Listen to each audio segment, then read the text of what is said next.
Welcome everyone thank you for joining us. I think this is our 5th panel. We put these panels on with the goal of offering learning and networking opportunities to sports professionals in the Central Florida area. I'm excited for this panel. We've got 3 great sports execs with a lot of experience in the area and across the board. So we'll welcome them on. We've got Scott Carr from UCF, Shelley Wilkes from the Orlando Magic, and Amanda Duffy from the Orlando Pride.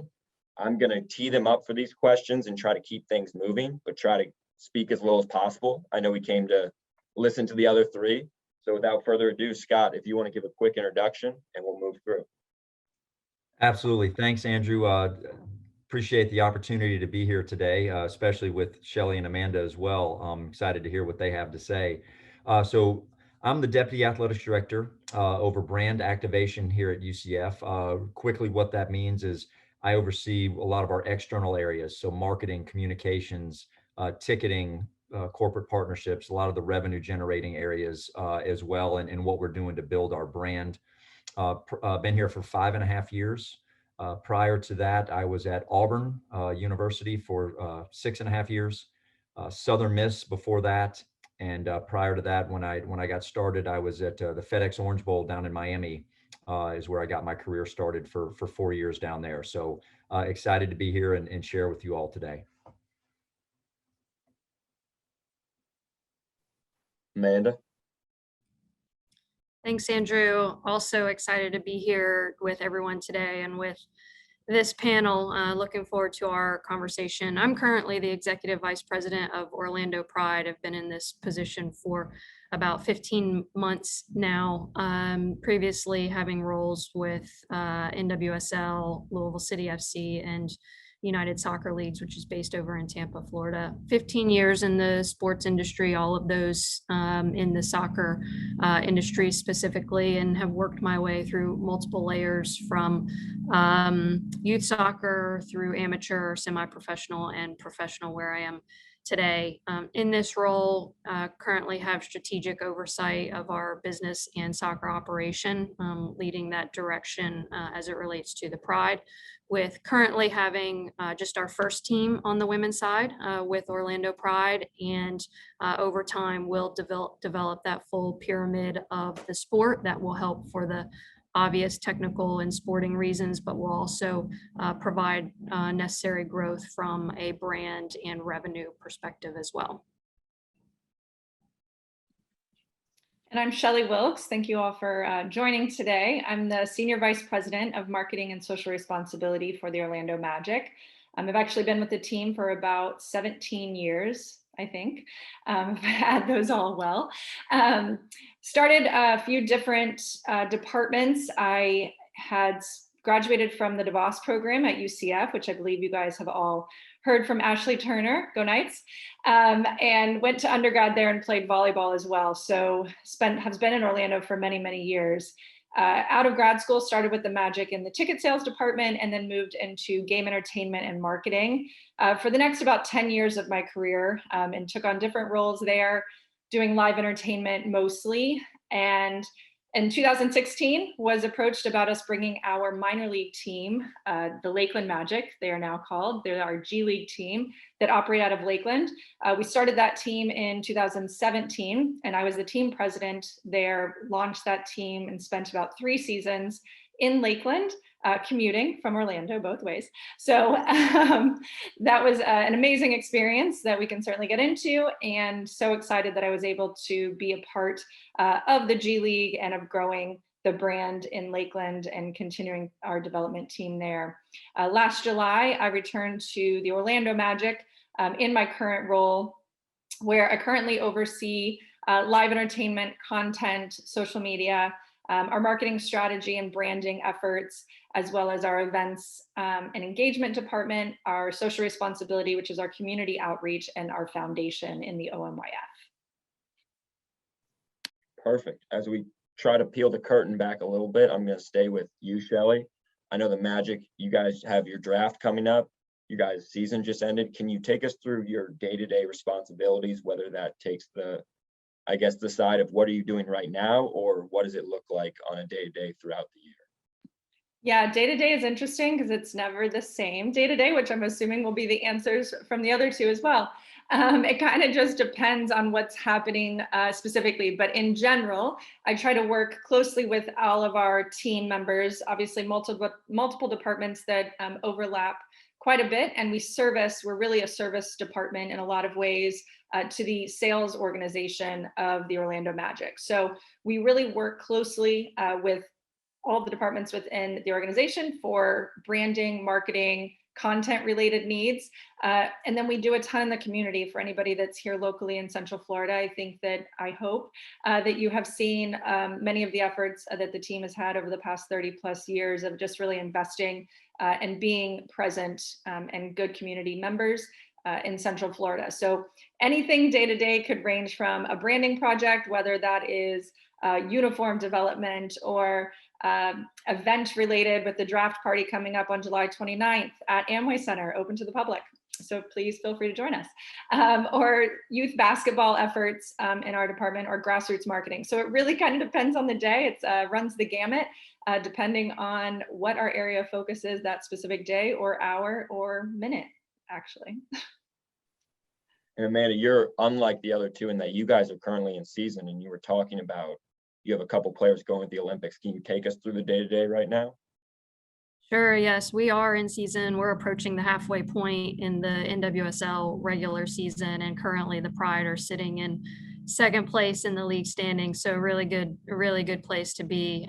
We just had, with the Olympics starting in a little less than 2 weeks, we've just had 4 of our players report to Tokyo with their respective national teams to compete in the Olympics, and we'll be without those players for the next 3 weeks, and then it'll be a staggered return from them based on success during the Olympic tournament. So, right now for us, with us being in season, have had in a transfer window, have had a couple players just report into the team from overseas, which all of those on multi-year contracts. So we'll have a little bit of a longer term effect, but also still staying open to opportunities that may present themselves the rest of this year until the roster freeze date that can strengthen our depth and strengthen our roster as we do make that push and run towards the playoffs and hopefully an NWSL championship this year. So there's that day-to-day and short-term focus as it relates to the team, while also starting that process of planning and preparing longer term of how this roster will look in the next few years to consistently compete for a championship in this league. And then on our business operations side, obviously the ticket sales piece being an everyday focus for what we're going to do, and a priority for us right now as we play at Exploria Stadium and look to start filling that stadium up a little bit more as we look to the future, but also with that, in connection with that, our marketing and merchandise that will help with the sales, but also help with our brand and having a stronger presence here locally, which also ties into our community efforts that we want the players to be more involved with and our club at large to be more involved with. So it's a little bit of everything that we're focused on, and certainly the short-term priorities, but already starting to look at and think about what next year and the 2 or 3 years out will look like too. And Scott, I know you fall more in Shelley's categories. You guys prep for the fall season and coming back full strength. Can you take us through it? Absolutely, yes. The one constant here that I do every day is something different, right? Like Shelley mentioned, right? So, right now, spending a lot of time on name, image, and likeness since that just passed here July 1st. For those unfamiliar, student athletes now here in college are able to start monetizing their name, image, and likeness. So it's keeping me young and helping me stay humble, and because every day I get questions that I can't answer. So we have to, circle up and figure out how we're going to handle certain situations because it's just so new to everyone. But dealing a lot with that. But, we're always working on every day trying to figure out how to generate revenue. Amanda mentioned it with ticket sales, right? I mean, that's so many, it's bread and butter for all of us is trying to bring in that revenue and relationships, whether it's corporate partnerships or with our donors. just building relationships, our season ticket holders, of course, as well. And then, always working on the brand, building the brand, spent some time already today. We've got a release that we're working on to put out later this week with some exciting news for us. And, so just strategizing on what that looks like, right? It's not anymore. You don't just post something on your website, right? What are you going to do with social? What are you going to do to amplify the message that you're trying to get out? And just, to get engagement from everyone and just to continue to grow your brand in a healthy, positive way. So spending a lot of time every day on the brand building as well. So we could probably all talk for hours about what a day looks like, but that's probably a decent overview. I appreciate it across the board. And I'm sorry, Amanda, because you're the one that hasn't started yet. I'm going to pick on you a little bit as we go through. For this one, if you guys could share a professional challenge or a setback throughout your career that you could highlight how you got over it and kind of bring us back to, how you guys ended up where you did. Yeah, I think, my experience and maybe lesson learned is probably more recent over the last 15 months and the experiences we've all had around COVID and the pandemic. And I've been fortunate to have some really unique opportunities that have been afforded to me and have experienced a lot of success in those roles while still growing and learning in each of them. But my approach as an athlete when I played soccer was sort of under the idea of I will not be outworked, and I bring that to the administrative side as well, and over time have learned the consequence of that without balancing life and balancing other things that you're doing is that you do reach that burnout and arrive at certain place where you're either not mentally healthy or physically healthy or both. And it sort of, I realized that as I was transitioning into this position about 15 months ago and also going through the experiences of COVID that we were all going through, and just realize that in that lesson, and to be a good executive, to be a good leader, that you do have to be mentally and physically present and healthy to be in that position, and that having a healthy balance in your life and how you approach each day at work is something that has larger and longer dividends than just trying to work and without any break or time for yourself or time for recovery. So certainly something I've learned and recognized and have taken steps to address over the last year and a half while here in Orlando. Shelly, I'm going to pass this one off to you. I know Amanda took it first, but. Yeah, I think mine is kind of similar to Amanda in that I could give you some probably interesting stories that were devastating at the time. I've been in live entertainment for, 17 years. So lots of things happen that you learn from that weren't overly detrimental, but felt like the end of the world at the time.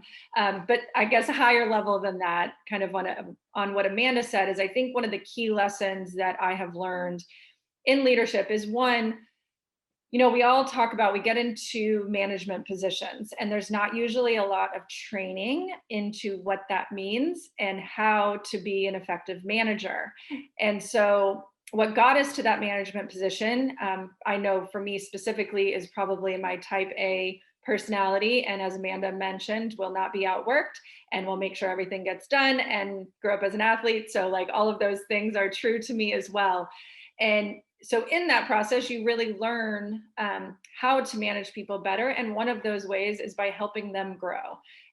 Helping them grow also means delegating and making sure that you trust and instill trust in your team. And so huge learning lesson for me that I would say I still am in the process of learning and will probably be a lifelong lesson for me. But I have been extremely fortunate, and I'm so fortunate now to be working with amazing people on an amazing team that I just want to make sure that I am helping them grow and that I'm learning from them, quite honestly. I mean, many of my staff are new to reporting to me, but I'm learning probably more from them than they would be from me. And it's all about that trust that we are building over time with one another, and being able to deliver the best outcomes as a team and not being such an individual contributor. Scott, I know it's tough to follow up two people, but Yeah, no, that's fine. I'll start. I kind of have two parts to this, a little bit of leadership part, like Shelley was just talking about, and then just more for self in a sense. But with that leadership, I think the way I like to explain it is everyone likes to say I'm a servant leader, right? Be a servant leader, and I 100% buy into that.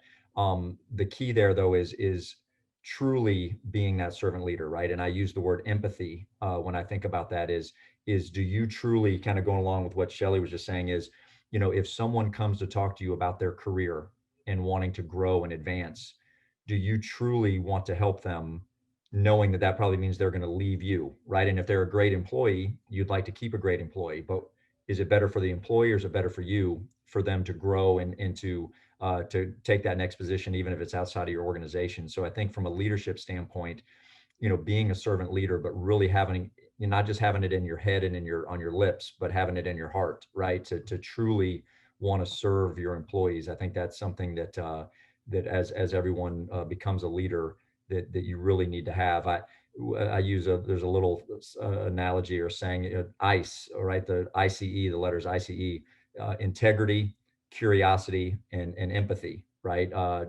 So that's an easy one for me to remember: integrity, curiosity, and empathy. That'll help you to continue to grow and to be a great leader and a servant leader. You always want to show respect. Something I was taught years ago was, think about this. I'll use college athletics. That's what I mean. Think of it as in a triangle, right? One day you're up here at the top of the triangle, and little something happens, and that triangle tips over, right? So you better make sure that you're treating people the right way, because you're not always going to be at the top of that triangle. And then just more of something that my staff probably is getting tired of hearing me say these days, but is Teddy Roosevelt quote: "Comparison is the thief of joy." So if you really want to make yourself miserable, start comparing your title, your salary, your whatever it is, your responsibilities, to someone that you're working with, someone that is at another, for me, another school, another, for the other folks on this call, at another organization. So just always remember that comparison's the thief of joy. Find joy in what you're doing, really enjoy what you're doing and the reason you're doing it for. Don't sit back and go, let me compare myself to someone else, because you will lose your joy very quickly. I know I said I was going to wait till the end for our Q&A, but I'm going to sprinkle this one in here for Amanda and Scott, because it came in, again, reminding everyone that you can use the Q&A function to send them in. Both of you transitioned into organizations as leaders. Amanda, you came from the NWSL to the Orlando Pride, and Scott, you from Auburn. You also, I believe, from Southern Miss came to Auburn. That transition from one organization into another as a leader, you have to come in and establish yourself. And as you said, Scott, earn the respect of the people beneath you. Can you guys go through the challenges and how you transitioned into a leadership position in a different organization? And Amanda, I'll toss it to you first. Great. Yeah, it was. So I arrived in Orlando in mid-February of last year, about 2.5 weeks prior to the shutdown that occurred across sports as a result of the pandemic. So I think the transition was unique compared to any other transition I've made from one position to another and one organization to another. Fortunately, I had a lot of familiarity with this organization, the leadership, and some of the personnel as a result of my prior position as the president of National Women's Soccer League. So I had worked closely with the CEO, the top leadership, and some of the others around Orlando City and Orlando Pride. So it made for the relationship building a lot easier, because there was an existing relationship in place. But that said, at the start of what I anticipated to be a 60 to 90 day listening tour to understand all things around the Pride operation, the club operation, was adjusted when we went into the shutdown mode, and the world kind of went upside down. Or, in using Scott's analogy of the triangle, I guess we were all flipped onto a different side of the triangle. But so at that point, my transition into this organization became about simply communicating the information that we knew, whether it was from a leadership team as a club and how we were going to handle the day or the next day, which it was literally a day-to-day situation, and communicate the information that we were getting from, in our case with the Pride, the information we were getting from the league office at NWSL. And because we are also home to an MLS team, we were also receiving information from MLS as it related to what was gonna be happening each day. So it became more of a caretaking type role of the people, the staff, and the players that were here, and trying to provide a level of calmness and a sense of just certainty as much as you could at that period of time to get from one day to the next, and that we would move through it. And it's as an organization, we obviously we're very progressive in terms of our return to work and our efforts to bring live entertainment, live soccer back, and to bring fans back into the stadium. And we're at the forefront of that with the leagues last year, and is something that, with how we managed that, it was doing so. We were communicating to the staff, communicating to the athletes, the players, and giving them that sense of certainty around what we were doing. And through that, while I had relationships with certain individuals in this organization, I felt like what we were doing and how I was managing those relationships built deeper relationship equity with the people I already knew, and new relationship equity with the people that I hadn't really had a relationship with prior. And so as we've come out of our work from home and are back to a fairly close to normal operation, has made it a very comfortable environment to work with and understand and assess people's performance and what those capabilities are. So it's really been in the last 6 months that I've seen everyone at their full operation, how they work, how they function, and have been using that to build a strategic direction that coincides, as it turns out, with an ownership transition that's also happening with this organization. So a lot of variables in play here, but frankly, it's about the communication and being a listener and being empathetic towards the situation and circumstances and the people that have been involved from the first day that I got here. And Scott, you transitioning twice, as I mentioned, into leadership roles. Yeah, absolutely. I think if folks were listening there to Amanda, 2 words that she said a lot, which are important, is relationships and listening, right? Those are they're huge keys. The 3 L's when you get somewhere: listen, learn, and lead, right? When you first arrive. And I think building the relationships is key, as Amanda mentioned. Something that I wanted to do at both places was I was going to sit down for at least 30 minutes one-on-one with anybody that was that reported up to me. Ultimately, I wanted to make sure I got to know them, who they were as a person, before even getting to know what exactly they did for the organization. But when I got here, I had gotten to a point where I actually have a little document it's a SWOT analysis, but there's some other questions on there as well, just to help me get to know them a little bit, what their thoughts are on the organization, areas that they think I should focus on as the new guy, right? I think humility is a big one, right? Is to come in. I would establish with my relationships that humility and transparency and vulnerability, all of those are things that when I'm coming in, I'm letting my staff know, hey, listen, you know more about UCF than I do, because I've been here for 2 weeks and you've been here for 2 years or whatever it is. So I need you to educate me. I need your help. I need to lean on you. I need you to bring me ideas. You're the expert, right? If you're here and your job is outbound ticket sales for us, right? You know more about outbound ticket sales than I do, right? So you tell me, you're the expert. Let's talk through this. Now, ultimately, yes, I'm the boss, but I can't stand that word. I don't use boss. I work with everyone here. Sure, there's times when it's time to do evaluations. Yes, I'm signing the evaluation. I'm giving the feedback, holding people accountable for sure. But but the goal is to build those relationships, like Amanda mentioned, to listen, again, come in with humility, get to know folks, and know that you don't have to come in and seem like you're the expert in everything. Come in and show them that you're a genuine person, that you care about them, and that you trust them until they give you a reason not to, right? But come in with trust, humility, and I think you can. I guess going back to another saying of, people don't care how much you know until they know how much you care, right? So take that one to heart when you first transition to places.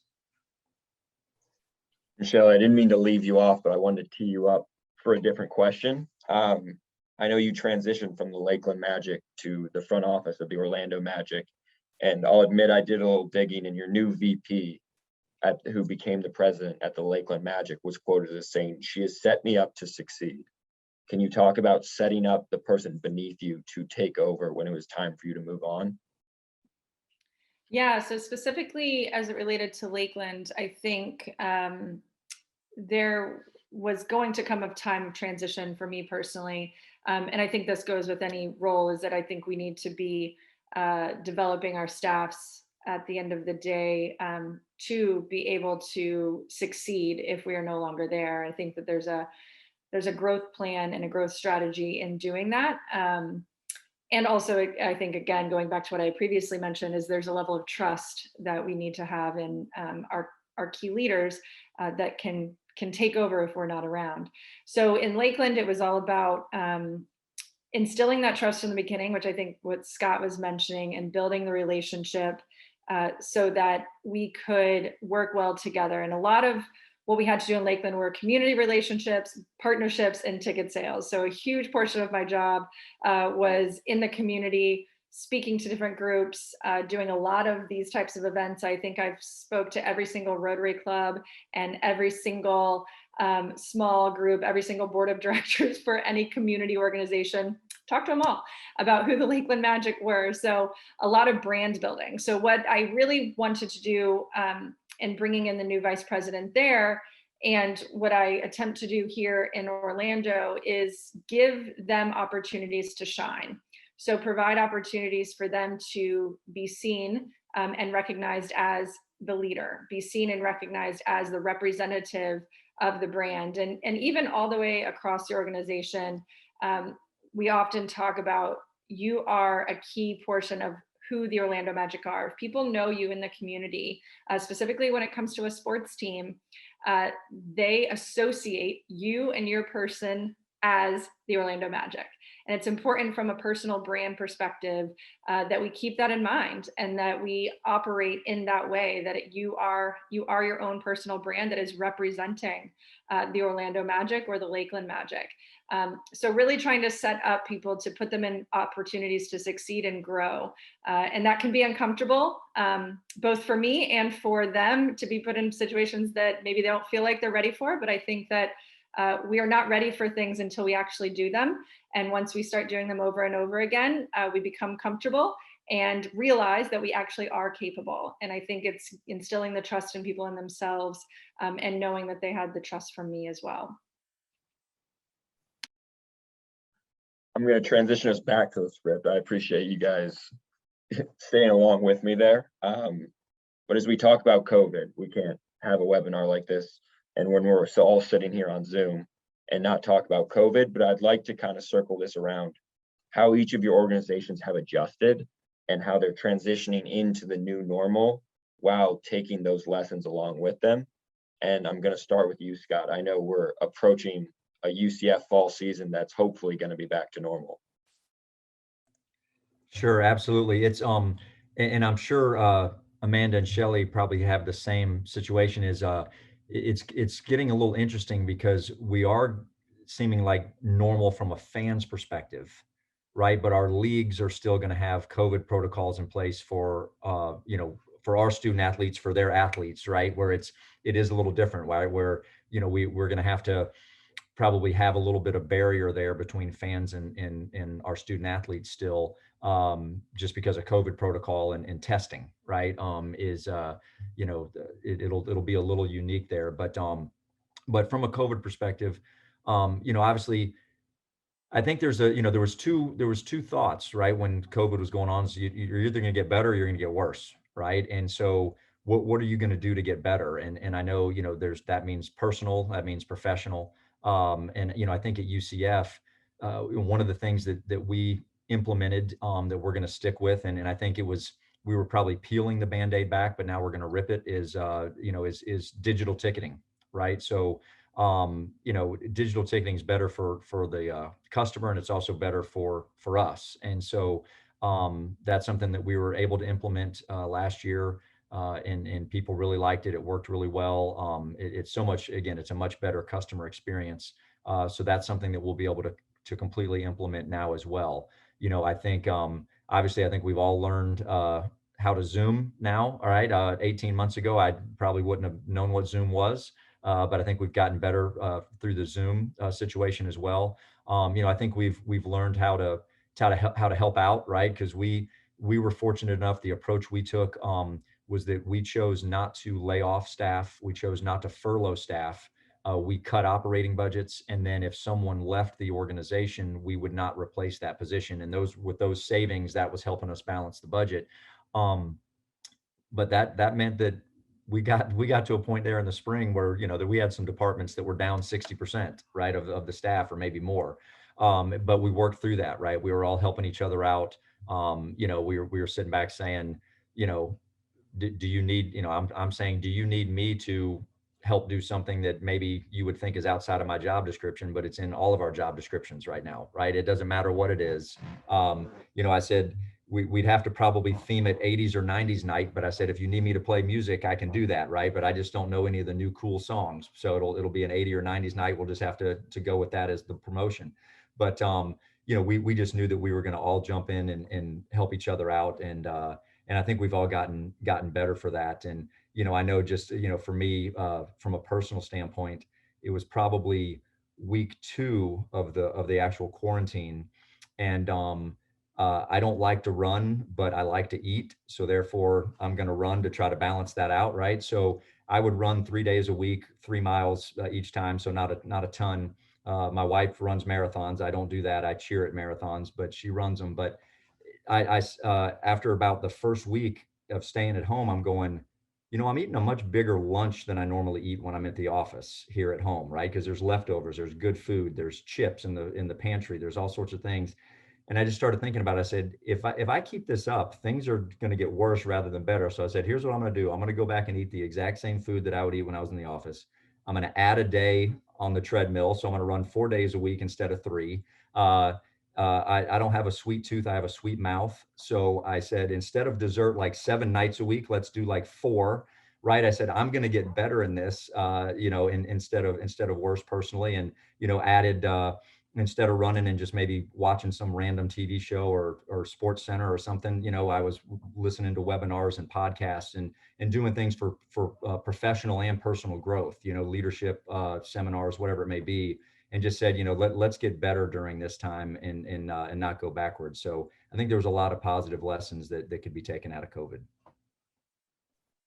I appreciate it. I said we were going to peel back the curtain of the execs, and the eating habits was not something I anticipated, but something that's appreciated. I'm a foodie, Andrew. I'm a foodie. I love to eat.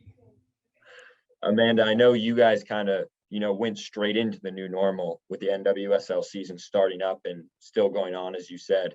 Can you talk about those lessons that you learned and how you guys transitioned it into this season and going forward?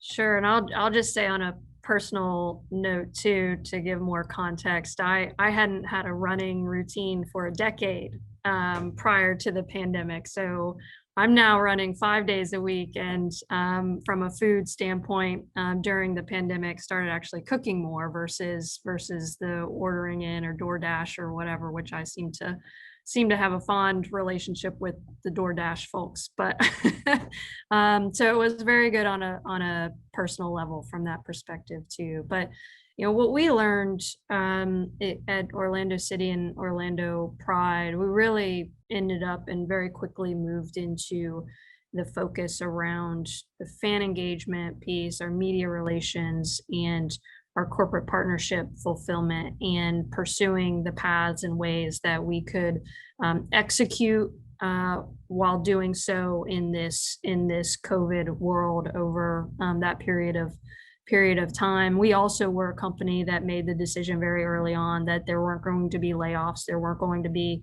furloughs of staff. So that commitment to the entire organization is something that, because it was made early and communicated to all, gave a certain level of confidence and certainty to everyone in terms of how the days and weeks and months would really play out. So which I just think was a wonderful situation. One of the only clubs between MLS and NWSL that took that approach. So applaud the ownership for maintaining that commitment to the people.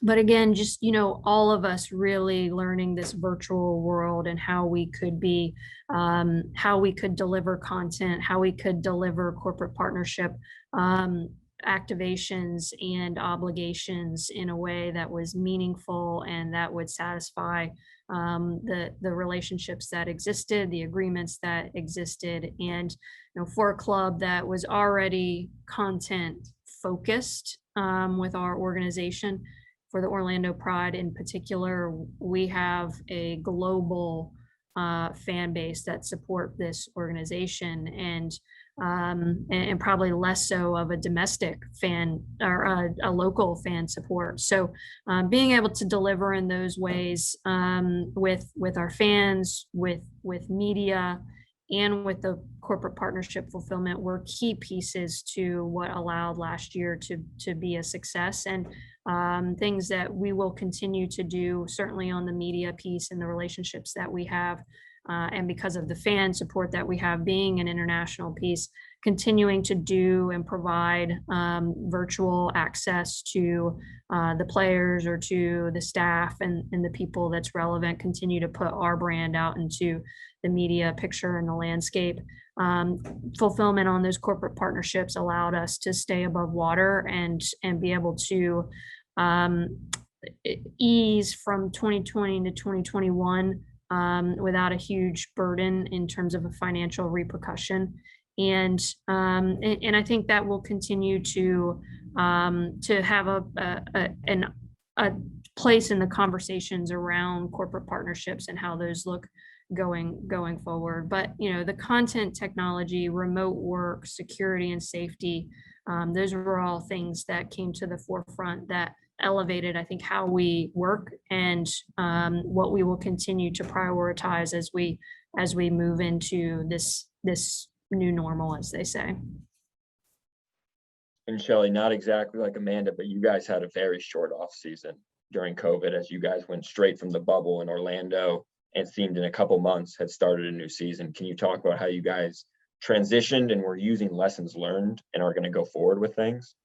Yeah, first I wanted to shout out Amanda. They won Best in Sports Social Media for the Pride Stand activation. It was pretty awesome. So just your content was amazing and still is so great to follow. So yeah, so for us, it was the shortest off season ever in NBA history. You've heard LeBron say it many a time. And so we realized that, although they will say there's more injuries, there is not, according to the data. But either way, it was a challenge because we were up against an unknown COVID situation that was consistently changing across the board, from the CDC, from the WHO, and then the NBA trying to take all of that information and work with the Players Association on how the players as athletes could feel comfortable with fans, and then how do we actually bring fans back to the building, knowing that we have all of these different protocols in different states were handling it differently, different cities and counties were handling it differently. So there was a lot to navigate. But where we landed, we were able to host fans about 25% capacity, and we were only one of 5 NBA teams to actually start the 2021 season with fans. It was extremely challenging, and very thankful for many people in our organization taking the lead on operationally figuring out how to do that. And some of those things that will stay, and some of the things that we've learned, which Scott mentioned, was we've been with digital ticketing for a while, but we've not been at a point where it is the only option. So now it is the only option. So now we were able to fully transition to 100% digital. It really pushed a lot of those things that, you're wanting to do and wanting to push forward, but it kind of required it to happen. And so it really helped everyone understand how to use it, because that had always been the holdover, is that if we do this, everyone's not going to know what to do. It's going to take too much time to get people trained in a new way. And I think the other big thing that will likely stay is QR codes that are extremely old have made a resurgence, and they are extremely beneficial as it relates to communicating, ticket messaging, and driving people to a direct location that you want them to go to in your call to action. So we'll still utilize QR codes as long as people are using them. And it's just another tool that we can put forth. And then the other piece was we launched a second screen engagement platform that really helped us engage fans that were not able to attend games. We actually launched it around the NBA bubble. And it was a way we couldn't have fans, and we needed people and wanted people to engage with the team and engage with us. And it's really a predictive gaming platform where we rewarded a lot of prizing, but was also another platform for us to have partners a part of. As we went into this season at a 25% capacity and into the bubble without any capacity, we had to find ways to fulfill on our corporate partner agreements. And so it was up to our team to find additional ways and additional content opportunities to do that. So it's now built another asset for us. It's built another platform to engage fans. And we've seen a lot of great unique users, a lot of people that we did not know are new to our database. And it's just another great fan development tool for us. So that Magic Vision Mobile will stay on board. And then the last piece is really the social justice initiatives that came out of last year around George Floyd's murder, and how the NBA really took a stance. And we will continue. We really increased our efforts around social justice in those conversations, as well as diversity and inclusion efforts. We hired our first chief diversity officer, who is completely on board with us now since November, which is really helping. I think we've always done a pretty good job in that space, but this really helps us hone in on our strategy and ensure that we are doing everything that we need to be doing, both internally from a diversity and inclusion standpoint, as well as externally, as we've talked to fans, and how do we reflect the Central Florida community and make coming to an Orlando Magic game or being an Orlando Magic fan the most inclusive experience possible. So those are some of the pieces that we really pulled out of this last year, and we will continue to grow upon. So I'm going to fire one quick question at each of you so we can move quickly and get someone in Q&A. Before I do that, quick note, Amanda was nice enough to offer Orlando Pride tickets to everyone in attendance. You'll be getting a link in an email with the code to type in on Ticketmaster, I believe, Amanda? Correct. Perfect. And someone on my chat told me that my Teams was open for a little bit at the beginning. So again, peeling back the curtain on me a little bit at Florida Citrus Sports. So a little bonus there. So question for each of you, quick advice that you would give to your younger self starting out, and then a book that you would recommend. And we'll start with Scott. I'm sorry to put you on the spot. And then we'll go Amanda and Shelly.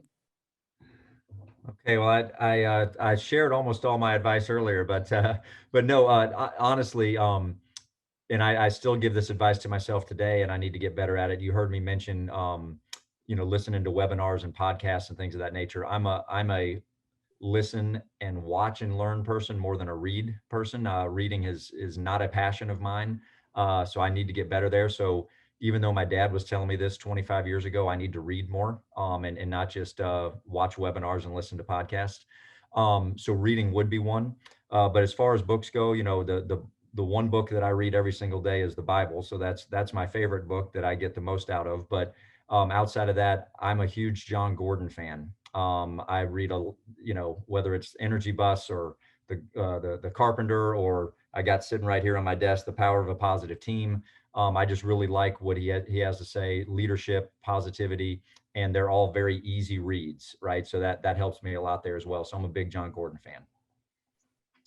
Amanda. I'll just from a leadership standpoint and about my younger self would just advise to be kinder to myself, for myself, as I grew and evolved as a leader. But wrote down a few books that I've read recently. that I think are interesting. A fiction book, Where the Crawdads Sing, Delia Owens, one I recommend, from a self-focus and leadership, A New Earth from Eckhart Tolle, and Untamed from Glennon Doyle, which has been a huge success. All three really great reads. And then from a podcast standpoint, which I have taken on to podcasting, two of my favorites from one person, Brene Brown, who has Daring Leaders and Unlocking Us. Highly recommend those podcasts for everyone. Yeah, and for me, I guess advice I give to my younger self is to take some more time for myself. Getting started in the sports industry, I mean, I could work 70 to 80 hours a week and it would go by in a flash, and I wouldn't have worked out. I wouldn't have really cooked for myself, as Amanda mentioned. I wouldn't have done any of those things. And after having children, I have a 4 and a 2-year-old, really puts that into perspective, is that there has to be more time carved out for you, and you are a better staff member, you're a better person to be around. As they mentioned earlier, they have a running routine. I am addicted to the Peloton and am consistently have to get that blue dot every day. So it's now a part of my regular routine, but that took some time to figure out that I am better when I rely on other people and take some time for myself. And then from a book perspective, I love Brave Not Perfect by Reshma Sajani. She is the person that started Girls Who Code, wrote an amazing book about how girls are tended to be raised to be perfect and boys are raised to be brave, and what that impact is on women in their careers. So as I raise 2 little girls, it's extremely important to me to understand that perspective that society kind of puts out there. And then I'm a huge Simon Sinek fan, so love anything by him. And then podcast recommendations, huge podcast listener. I was driving an hour or more each way every day, so really fell into podcast game. But I love Armchair Expert with Dax Shepard, so good. So I recommend that one as just a fun listen. You also learn some things sometimes. I appreciate you guys closing us out and giving us 4 extra minutes. Thank you to everyone who joined us, and especially thank you to you 3 for joining us. I appreciate it. Thank you. Thank you for having us. Thank you. Bye.